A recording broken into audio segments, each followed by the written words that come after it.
This is Andreas Ingefjord. This is the librarian slash DJ slash performance artist. He's a man of many talents. He started out as a librarian, but his hunger for change, improvement, and discovery drove him towards the experimental projects. He is now the development manager at the Public Library of Malmö, where he has led development processes focusing on local empowerment, democracy processes, and user participation. Without further ado, I give you Andreas. Please give him a hand. Thank you very much. I understand that I have the daunting task to keep you entertained, awake, and happy the last hour before lunch, which is a very ungrateful time on the schedule, but I will do my best. Me, myself, I get very quiet when I'm hungry. I hope I will not turn quiet.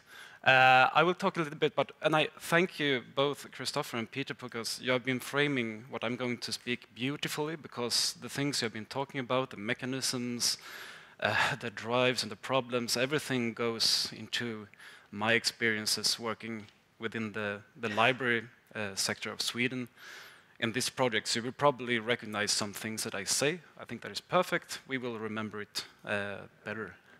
This is a beautiful map of the world, and it's kind of my entrance into discussing why I think that the library business got into working with participatory development of different kinds. This is a very Catholic map of the world. The small dot in the middle is Jerusalem, and the rest of the world kind of blossoms out from Jerusalem, which is the center of the universe. And I could say that the dot in the middle is the library, and the rest of the world is just like petals on the beautiful core of society that is the library. And that is one of the deeply important points of why we need to work more interactive with people and people out in the real world. We have to cure our own library illness. During this conference, we are discussing this new field of action, trying to define a branch of business and words, and it's extremely privileged in one way, even if we are all a bit troubled by the newness of it.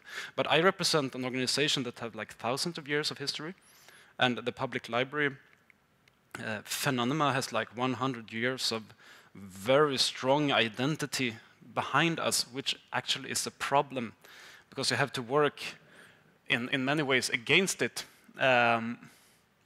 You see here you have this map of the library in the middle of the world. You also have the old reference desk example that still exists in many places. For me, it's a symbol for the kind of social and mental environment where libraries and its functions and its buildings grew to existence. It is in a very hierarchically and authoritarian way of thinking of library service. Librarians are gods within their universe, and you have to come and stand in line and ask us questions, and you have to understand extremely complicated systems. We do not use the Jewish system in Sweden yet, but that is how we kind of manage books. It's an excellent system for librarians, because we have to keep track of millions of books and we have to place them in perfect order so that you might find them. So, for example, if you want to find this book about Lancashire cotton industry, a study in economic development, just proceed to shelf 338.4767721094276, and you will find the book. This system is perfect for librarians. It's a beautiful system for us to work with, but of some kind of reason, we think that this system is also perfect for us to use on you when you come as visitors to us. So, please welcome to the library, especially Malmö. You're a new immigrant, you come from Syria, you have a kind of weak English, you have no Swedish. Welcome to this beautiful place of opportunities. Just understand the system, please, and everything will be fine. It's a kind of rude welcoming, I would say. And this is because we have been looking at ourselves. Our eyes has grown inwards in many ways. I have been to numerous library conferences when we discuss our own problems, that is librarian problems. Like how should we do with this problem, and we're trying to find a solution that is really good for us that work there. It's really practical if you're a librarian to do it in this way. But for the visitors, not so very much.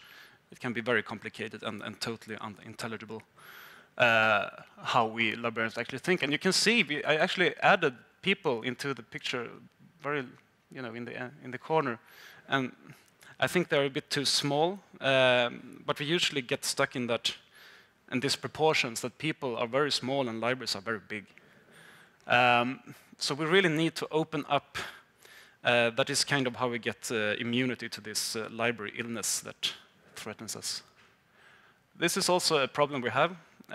We should not leave people 15 years behind.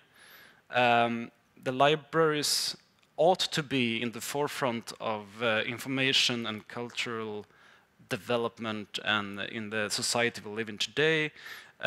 We are 15 years behind in some aspects, which is bullcrap. This has many causes, but we don't have the tools to keep up with technological or cultural development in the pace that is made today. Many of our tools are still made for like the 80s, 90s. And one of the problems is that we do actually not know what's happening right now. We do not know how the new tools actually work.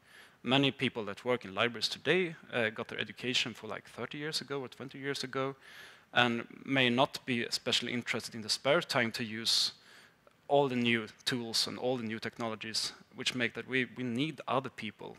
And usually the users are experts, much more than librarians. And that's also not to create the situation where we have an organization and each 10 or 15 years has a crisis, and we're like, oh my God, we are behind, we have to do this big innovation project now to try to catch up, and 15 years later you have still not catched up because you're still behind. That's also a really important why we need to invite entrepreneurs and users in our processes much, much more. A brave new order of the world. I have no fucking idea what's happening with the world right now when it comes to information technology and information flow and creativity. The internet, this new tool, I think is comparable to the printing press that kind of triggered the Reformations and the 30 Years' War and a lot of other huge things that went on for a couple of hundred years, and it's probably still going on. And we have had internet since when? 94? I think it kind of break out into the society for reals. We discussed this yesterday, the first iPhone 2006, first iPad 2008. We are infants in this new time. And to be able to kind of find out what's happening, we have to act. It's through action learning. Because that is what the world is doing right now. The world, the companies, politicians, everyone is action learning this. And we have been kind of passive, and we are looking at what's happening, and then we are 15 years behind, and yeah. This is also a very important why. I'm really, really against franchise solutions per se. When it comes to libraries, we cannot have the same library. The detailed plan of the Library of Malmö must be very much different from the one in Kiruna or the one in Reykjavik or wherever, because it's such a different municipality. There's different people, different problems, different prospects. And you cannot have an introvert gaze within your own city. You have to know people. Like for an example, right now we have made tried to find a new way of mapping our visitors, because we have this alarming statistics that men read very little and women read a lot more. And then we have the image that, well, men does not use the library, it's horrible. And then we made this very simple survey. We were standing and counting men, women, men, for a couple of weeks. And during a month we found out that it's actually more men than women that comes to the library. What the hell did they do? We have a sketchy idea, but we don't really know them that comes to us. And it's kind of alarming if we don't even know our own guests. It's like being a very bad party host. Like, yeah, I have a lot of guests. I have no idea who they are. Like, are they having good time? I have no idea. But they are very welcome. And all these things boils down to, and also as Rebecca said in the intro, we actually have politicians that tell us, like, I heard that dialogue is a really good buzzword, do that. Like, okay, right. And we have to find out what is this. And it has been really a privilege to be able to work at the Malmö Public Library. It's been one of the more progressive Swedish libraries when it comes to most areas. And I'm going to tell you about 2 projects that I've been managing within this area, and also very, very briefly touching 2 in the data now running projects.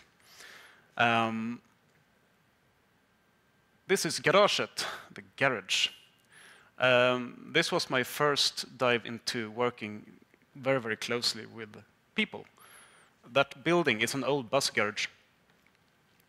It was empty, and politicians decided that, yeah, we shall do an experiment with this room. It's a magic circle, per se. So we invited the people that lived in the area for a long time, for like half a year, on many different talks about what is this place. And we tried to keep from what exactly do you want is going to happen here. I tried to talk more about ethics and values of this place. Well, it should be an open place, everyone should have access, it should be driven by the needs of the people in the area, etc., etc. And it was allowed to take kind of a lot of time, like the 3-4 months only planning. And out of that, we had this core value, set of values for this place. And we started from scratch in an empty room to try to build a resource space that should have some kind of library service. And I was given the carte blanche to kind of throw all the library traditions out of the window and try from scratch. And this was a project that it's still running, actually. It's still a process. It's been 6 or 7 years now. And it's continuously developing through a dialogue with our users. And it was really interesting what we learned from this. In the beginning, it was very important for us to make people understand what it actually was we were offering them. If you just walk up to an apartment in the area and I ring the bell, it's like, hi, I'm a librarian. I would like to talk to you about like innovative librarian ideas you had and discussed at the breakfast table with your husband the last 2 years. Like, people do not think about these things. As you say, they have no idea what's possible, they have no idea really what they want, and they tell us things that they already know about the library. Like, yeah, it should be good with books, I guess. Magazines is nice. Coffee is good. Like, you know, it's not really worth anything. So we had to make a pedagogic process to explain, well, where do we come from? How much money do we have? How can I spend them? How can I not spend them? And this area, what can we do? And the second one is that you have to know your limits and define your values. We had never been able to do this in a good way if this pre-process hadn't been there. Because we had to be kind of strict in sometimes. Like there was a guy that, we had this idea that if people wanted to do something in our place, we would say yes first, and then we should discuss in what form. Maybe not 100% the idea that they brought to us, but we could probably find a way. And if it wasn't possible at all at our place, we had this network to be able to kind of push them in the right directions and make it possible somewhere else. But when this guy came and he said that, yeah, I want to do some clay work. Like, okay, interesting. Tell us more. Yeah, I need kind of like 20 square meters, and I need to store clay, and it's going to be extremely dusty, and I will have these machines, and like, you need a workshop? Yeah, kind of. And they're like, sorry, you cannot have a workshop, because then other people will not have access to the area, and that is against our core values. You cannot do something that limits other people to use this room in a reasonable way. And we discussed maybe we can have a festival about handicrafts, and you can have this huge workshop built up for a weekend, maybe something like that. And that was the kind of process that we had to have each and every time when people came to us. And that wouldn't have been possible if we didn't know what our limitations, what our core values were.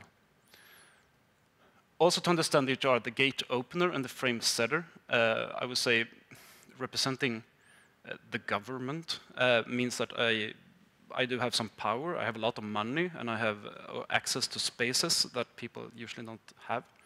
And to be able to open the gate into that world through having this kind of setup. And also be able to put clear frames for people to make them understand. The double quick, I think, is extremely important. It's life stupid, I wrote.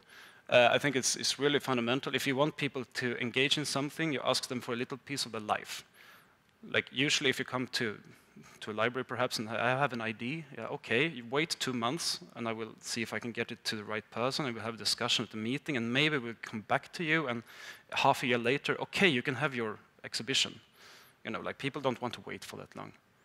When people came to us with IDs, we had the magic circle of the fika, that is drinking coffee together, and we had the discussion, and like half an hour later, if everything went smoothly, they had a date in their calendar for their planned activity. It took half an hour, not 3 weeks. And I think that is hugely important, both working with entrepreneurs and working with people in general, that they have to feel that things are actually happening and they are not just lost within this huge wheel of time, grinding them into dust. And the 2 last ones about relations. We had a lot of discussion about what physical objects would be in this place, how many books and stuff like that. And I thought that was kind of uninteresting compared to what kind of relations between the place and people and us working there we could create.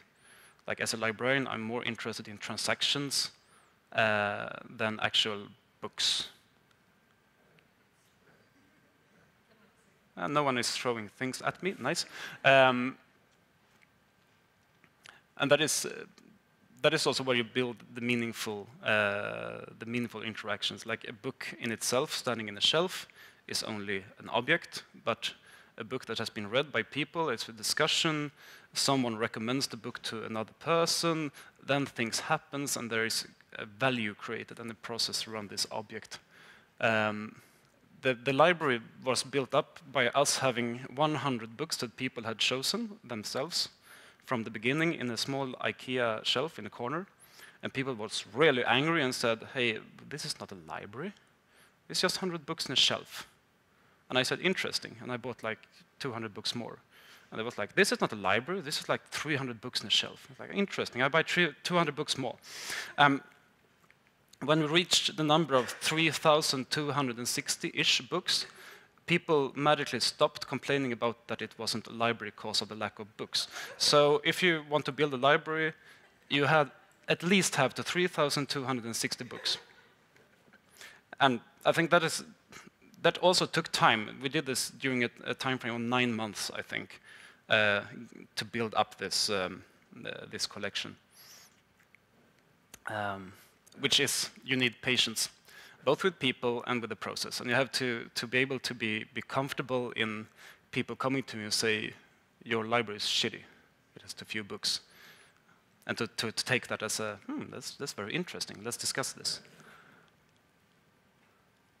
Because for us, it was much more interesting that people had felt faith for us, and for me as a librarian, and for us as a place with library service, than it was that the library should have an intact system or like a collection due to some standards. That is not even secondary. The important thing is that people could feel that this is a place where they can come with library issues with confidence and feel good about it. Then we did something else. This was the second project. I did it after Garaget, and they wanted in the main library then, because Garaget was a very, very nice magic circle outside the organization that didn't threaten the organization in any way, parallels to what Peter has told us about, which was a problem because we discussed how to use knowledge from this project within our core organization, and very few ideas were pulled directly into the main library. Though, the process has been that all new projects that has been started internally has had this participant interaction must. So we are trying to build it into our spine, really, in our cortex. This is how we are going to work. It's going to look different in different projects, but we have to do this time and time again. And Balagan, which is our new children's department for children in the kind of tweens age, I think it's very problematic to try to describe exactly what that is, but it's a kind of mental state of mind. You are in somewhere between 8, 9, and 12, 13 years old. You are not an adult, and you are not a child in your own head, and your body is happy with a lot of things. This is a process where we try to work with the children as agents of change within a design process. In the beginning, my project was build a fancy new room. And we had to think about this room and the activities and what kind of service we're going to create. And we had a lovely half a year of interactions with children and 2 co-creators. They were an architect and interaction designer studying at Högskolan för Design och Konsthantverk in Göteborg. And then this we learned a lot of really, it was so funny to do this process. And this is just examples what you can gain out of a process. We met these children, there were 60 in total. We met them somewhere between 5 and 7 times, a bit depending on how much time we got from the teachers. And they were also given leave to do some of our design tasks in school, which was really nice. So we had a good cooperation with the schools. And we learned a lot of great things. We learned what children think about us. And I wrote, it's a game, and you have to outsmart them. Because children is really good at games. And if I go to a group of children and ask them questions, they will try to find out the rules of the game and how to answer correctly in a good way. And then you get this, what do you think about the library? Oh, it's very good, nice. And and you have to outsmart them in good ways, like when did you last borrow a book? I borrowed one a month ago. What was the name of the book? I don't remember. And that's kind of interesting. Like, okay, it was very important for this child to kind of give an image that it borrowed books.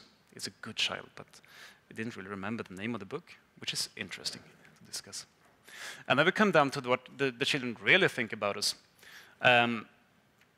When the first social ice is broken, and we were able to discuss for reals, but they thought that our rooms were ugly, for example, and boring.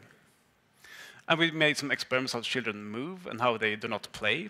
We asked them, what do you play? They say, we do not play, we're not children anymore. And we observe them, and they play all the time, so we understand that, okay, if we as a library are going to work with these children, we have to use play as a mechanic, but we can never call it play, because then they will go away. To do this for us is quality in our processes. We actually know what to do by doing it together with people, because we fail faster and we learn from failures, and we can build something for reals that is not a desktop product. The nearness of you is very nice. I have the privilege to have the nearness of you these 2 days. As I said earlier today in the box, just having creative or real persons close to you can make beautiful things happen, and you have to redefine your own view of the world all the time. And it's important for us to achieving strategic goals, to be really firm about the facts. It can also help us to redefine our own goals and our narrative, what the library is. And it gives us new ways to measure success, because loans in-out, as I said, is not the best way of measuring success, as men do not borrow books, but they come. We must find new ways of measure our own success. And also to become a relevant library for you today and tomorrow, so we not become some kind of 15 years behind museum of what happened in 1984. There is, of course, a lot of challenges for this. And this is what we have to do, like from the government side. We need to know our values, gates, and frames to be able to invite you in a good way. You have to understand how you as entrepreneurs are going to be able to come to us and offer yourself. You must understand our organization. That can seem absurd at sometimes. You come from the outside. We have to be open for the cooperation aspect of it, be able to move fast and be flexible. We need methods. We need rituals and a set of useful ways, the mouse masks, for example. That is part of our competence. And also, you need to create some alibis for us, because we are not really used to work with entrepreneurs or free thinkers or artists in many ways. And what kind of alibis would that be? Yeah, you could solve those first problems that we have for us, of course. But I also would like to discuss, and maybe that is part of the panel discussion, how to make it easier for us to find each other. Because we have, as I said, we have money, we have space, and we have a voice. And we would like to share. Thank you.